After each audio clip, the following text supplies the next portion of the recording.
Good morning dear students. ഇന്നത്തെ ക്ലാസ്സിൽ discuss ചെയ്യുന്നത് ബികോമിൻ്റെ income tax law and accounts എന്ന സബ്ജക്റ്റിൻ്റെ പ്രീവിയസ് ഇയർ ക്വസ്റ്റ്യൻ പേപ്പറാണ്. 2019 മുതൽ 2024 വരെയുള്ള ക്വസ്റ്റ്യൻ പേപ്പറാണ് ഡിസ്കസ് ചെയ്യുന്നത്.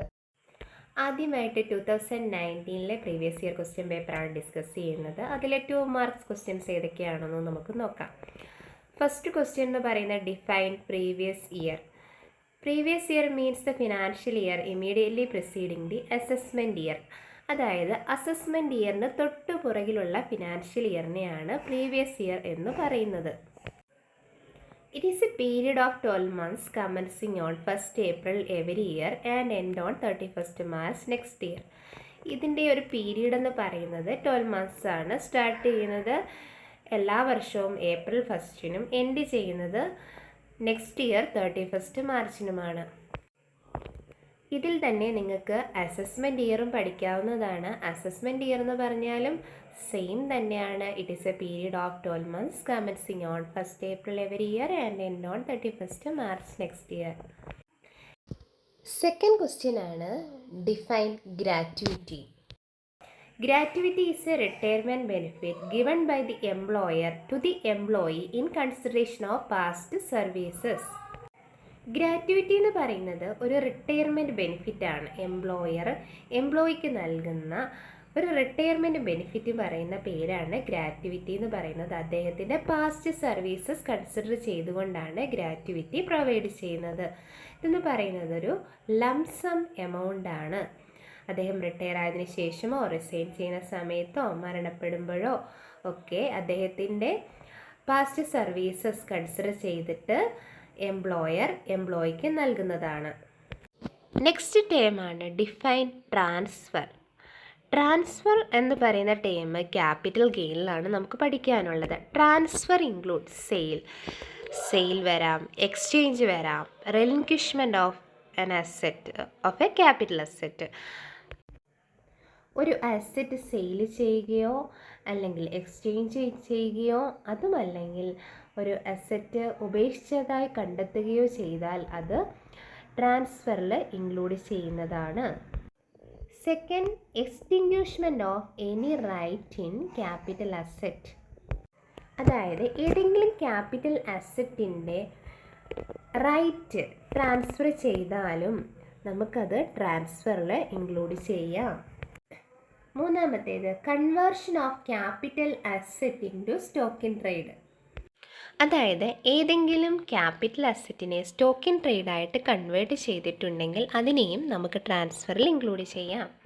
Next, compulsory acquisition of the capital asset under any law. അതായത് ഏതെങ്കിലും ഒരു നിയമപ്രകാരം അസെറ്റ് കമ്പൽസറി ആയിട്ട് അക്വയർ ചെയ്തിട്ടുണ്ടെങ്കിൽ ആ ഒരു കേസിനെ നമുക്ക് ട്രാൻസ്ഫർ എന്ന് ട്രീറ്റ് ചെയ്യാം. Last one, past performance of A contract of sale. അതായത് ഏതെങ്കിലും ഒരു ഇമ്മൂവബിൾ പ്രോപ്പർട്ടിയുടെ പൊസിഷൻ ഒരു കോൺട്രാക്റ്റിൻ്റെ അടിസ്ഥാനത്തിൽ മറ്റൊരാൾക്ക് നൽകിയിട്ടുണ്ടെങ്കിൽ അതിനെ നമുക്ക് ട്രാൻസ്ഫർ എന്ന ടേമിൽ ഇൻക്ലൂഡ് ചെയ്യാം. ട്രാൻസ്ഫർ എന്ന് പറയുന്ന ടേമിൽ എന്തൊക്കെയാണ് ഇൻക്ലൂഡ് ചെയ്യുന്നതെന്ന് നിങ്ങൾ ഒന്നുകൂടി കേട്ട് നോക്കുക. Transfer include sale, exchange, relinquishment of a capital asset, extinguishment of any right in capital asset, conversion of capital asset into stock in trade, compulsory acquisition of the capital asset under any law, past performance of a contract of sale. Next question, define casual income. A non-recurring income or income received casually or it is an unexpected income. അതായത് ഒരു വ്യക്തിക്ക് non recurring ആയിട്ടോ വല്ലപ്പോഴുമൊക്കെയോ അതും അല്ലെങ്കിൽ unexpected ആയിട്ടോ ലഭിക്കുന്ന ഇൻകത്തിനെയാണ് casual income എന്ന് പറയുന്നത്. Example, winning from lottery, income from card games, crossword puzzles etcetera. Next, define dividend. Dividend is a percentage of company's earnings paid to its shareholders as their share of profit. ഒരു കമ്പനിയുടെ ഷെയറിൽ invest ചെയ്തിരിക്കുന്ന share ഹോൾഡറിന് ലഭിക്കുന്ന ഏണിങ്സിന് പറയുന്ന പേരാണ് dividend. It is a part of profit. സാധാരണയായി dividend quarterly ആണ് pay ചെയ്യുന്നത്. എത്ര എമൗണ്ട് ഡിവിഡൻഡായിട്ട് നൽകണം എന്ന് തീരുമാനിക്കുന്നത് ബോർഡ് ഓഫ് ഡയറക്ടേഴ്സ് ആണ്.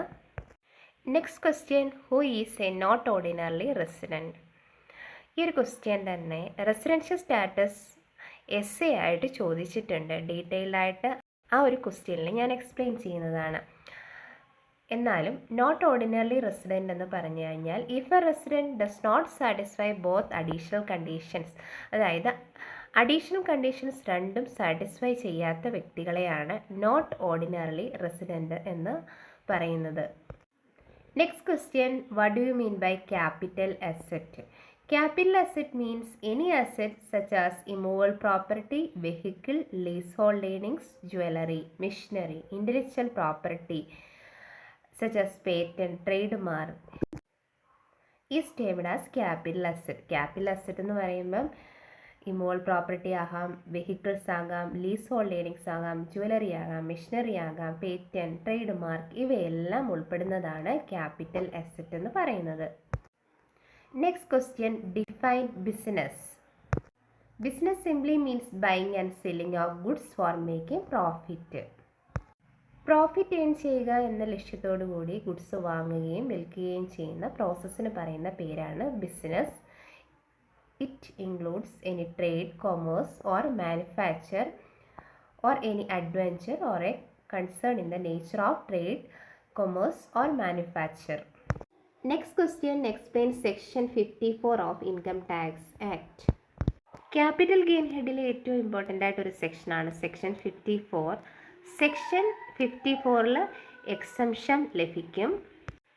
അതായത് exemption from capital gain arising from the transfer of residential house property and invest in new house property. അതായത് നിലവിലുള്ള ഹൗസ് പ്രോപ്പർട്ടി ട്രാൻസ്ഫർ ചെയ്യുകയും അതിൽ നിന്ന് ലഭിച്ചിരിക്കുന്ന ഇൻകം ഉപയോഗിച്ചുകൊണ്ട് മറ്റൊരു ഹൗസ് പ്രോപ്പർട്ടി വാങ്ങുകയാണെങ്കിൽ അതിന് സെക്ഷൻ 54 പ്രകാരം എക്സംഷൻ ലഭിക്കുന്നതാണ്. ഒന്നുകൂടി പറയാം, gain arising from the transfer of residential house property and invest in new house property. Next question, what is unabsorbed depreciation?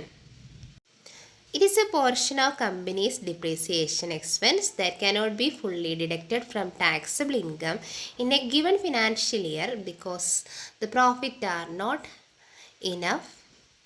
അതായത് ഒരു ഫിനാൻഷ്യൽ ഇയറിൽ ഡിപ്രീസിയേഷൻ എക്സ്പെൻസ് മുഴുവൻ റൈറ്റ് ഓഫ് ചെയ്യാൻ ഉള്ള ഇൻകം ഇല്ല എങ്കിൽ ബാലൻസ് വരുന്ന ഡിപ്രീസിയേഷന് പറയുന്ന പേരാണ് അൺഅബ്സോർബ്ഡ് ഡിപ്രീസിയേഷൻ. അൺഅബ്സോർബ്ഡ് ഡിപ്രീസിയേഷൻ ഉണ്ടെങ്കിൽ നെക്സ്റ്റ് ഇയറിലേക്ക് ക്യാരി ഫോർവേഡ് ചെയ്യുകയാണ് ചെയ്യുക. Next question, distinguish between RPF and SPF. RPF എന്ന് പറഞ്ഞാൽ റെക്കഗ്നൈസ്ഡ് പ്രോവിഡൻറ്റ് ഫണ്ട്, SPF എന്ന് പറഞ്ഞാൽ സ്റ്റാറ്റ്യൂട്ടറി പ്രോവിഡൻറ്റ് ഫണ്ട്. ഇവ ഓരോന്നും എന്താണെന്ന് നമുക്ക് നോക്കാം. RPF means it is a fund which is recognized by Commissioner of Income Tax. Income tax commissioner recognise ചെയ്യുന്ന പ്രോവിഡൻറ്റ് ഫണ്ടിനെയാണ് RPF എന്ന് പറയുന്നത്. ഈ ഒരു PF employee provident fund act പ്രകാരം ആണ് ഫോം ചെയ്തിരിക്കുന്നത്. അതായത് എംപ്ലോയി പ്രോവിഡൻറ്റ് ഫണ്ട് ആക്ട് 1952 പ്രകാരമാണ് ഫോം ചെയ്തിരിക്കുന്നത്. 20 അതിലധികം എംപ്ലോയീസ് ഉള്ള ഏതൊരു ഫേമിനും RPF ആപ്ലിക്കബിൾ ആണ്. ഇനി നമുക്കിതിൻ്റെ ടാക്സ് ട്രീറ്റ്മെൻറ്റൂടെ നോക്കാം. എംപ്ലോയീസ് കോൺട്രിബ്യൂഷൻ ആണെങ്കിൽ എംപ്ലോയിയുടെ കോൺട്രിബ്യൂഷന് ഡിഡക്ഷൻ ലഭിക്കും അപ് ടു ഓവറോൾ മാക്സിമം 1,50,000, 1.5 ലക്ഷം രൂപ വരെ മാക്സിമം ഡിഡക്ഷൻ ലഭിക്കുന്നതാണ്. ഇനി എംപ്ലോയർ കോൺട്രിബ്യൂഷൻ ആണെങ്കിൽ excess of 12% of salary is taxable. 12% വരെ എക്സംപ്റ്റ് ആണ്. 12%-ന് മുകളിലാണ് എംപ്ലോയറുടെ കോൺട്രിബ്യൂഷൻ എങ്കിൽ എക്സസ് ആയിട്ട് വരുന്ന എമൗണ്ടിന് ടാക്സ് അടയ്ക്കേണ്ടതാണ്. Next, interest excess of 9.5% is taxable. അതായത് ഈ പ്രോവിഡൻറ്റ് ഫണ്ടിൽ നിന്ന് ലഭിക്കുന്ന ഇൻട്രസ്റ്റിന് ടാക്സ് അടയ്ക്കേണ്ടതാണ്. 9.5% വരെ എക്സംപ്റ്റഡ് ആണ്. 9.5%-ന് മുകളിലാണെങ്കിൽ ടാക്സ് പേ ചെയ്യണം. Next, profit in lieu of salary. These are payment received by the employee in lieu of or in addition to the salary or wages. അതായത് സാലറിക്കും വേജസിനും പുറമേ എംപ്ലോയിക്ക് നൽകുന്ന അഡീഷണൽ എമൗണ്ടിന് പറയുന്ന പേരാണ് പ്രോഫിറ്റ് ഇൻ ലിeu ഓഫ് സാലറി. ഇതിന് example എന്ന് പറയുന്നത് ടെർമിനൽ കോമ്പൻസേഷൻ. അതായത് ഒരു എംപ്ലോയിയെ ഒരു സ്ഥാപനത്തിൽ നിന്നും ടെർമിനേറ്റ് ചെയ്യുന്ന സമയത്ത് എംപ്ലോയിക്ക് നൽകുന്ന കോമ്പൻസേഷന് പറയുന്ന പേരാണ് terminal compensation. Next, compensation received on modification of terms of employment. അതായത് ടേംസ് ഓഫ് എംപ്ലോയ്മെൻറ്റിൽ എന്തെങ്കിലും മോഡിഫിക്കേഷൻ വരുത്തിയിട്ടുണ്ടെങ്കിൽ അതിൻ്റെ ഭാഗമായിട്ട് നൽകിയ എമൗണ്ടും പ്രോഫിറ്റ് ഇൻ ലിeu ഓഫ് സാലറിയിൽ വരും. Next, what are the expenses allowed only if it is actually paid. Income from business or profession എന്ന ഹെഡിലാണ് expenses അലൗഡും ഡിസലൗഡും ഒക്കെ നമ്മൾ പഠിച്ചത്. ഏതൊക്കെയാണ് എക്സ്പെൻസസ് അലൗഡ് എന്ന് നോക്കാം. Rent, rates and taxes, repair, depreciation, scientific research expenditure, some paid for social and statistical research association, capital expenditure on scientific research, some paid to approved national laboratory, expenditure on voluntary retirement, bonus, commission, bad debt. Next question, point out any 8 income under the head income from other sources. Income from other സോഴ്സസിൽ വരുന്ന income ഏതൊക്കെയാണെന്ന് നോക്കാം. Winnings from lottery, interest on government securities, dividend, deemed dividend, income from mutual fund, remuneration of articles published, income from royalty, dividend from cooperative society. Next, mention four gift exempt from tax. അതായത് tax എക്സംഷനുള്ള ഗിഫ്റ്റുകൾ ഏതൊക്കെയാണെന്ന് നോക്കാം. First one, gift received from relatives ആയിട്ടുള്ള spouse, brother, sister, brother in law, sister in law ഇങ്ങനെയുള്ള വ്യക്തികളിൽ നിന്ന് ഒരാൾക്ക് ഗിഫ്റ്റ് ലഭിച്ചിട്ടുണ്ടെങ്കിൽ അതിന് ടാക്സ് എക്സംഷൻ ഉണ്ട്. Next, gift received on the occasion of marriage. ഒരാളുടെ മാരേജിന് ലഭിച്ചിരിക്കുന്ന ഗിഫ്റ്റിന് ടാക്സ് എക്സംഷൻ ഉണ്ട്. Next, gift received from local authority, trust, യൂണിവേഴ്സിറ്റിയിൽ നിന്നോ ലോക്കൽ അതോറിറ്റിയിൽ നിന്നോ ട്രസ്റ്റിൽ നിന്നൊക്കെ ലഭിച്ചിരിക്കുന്നത് ഗിഫ്റ്റിനും ടാക്സ് എക്സംഷൻ ഉണ്ടായിരിക്കുന്നതാണ്. Next, gift received under a will or by way of inheritance.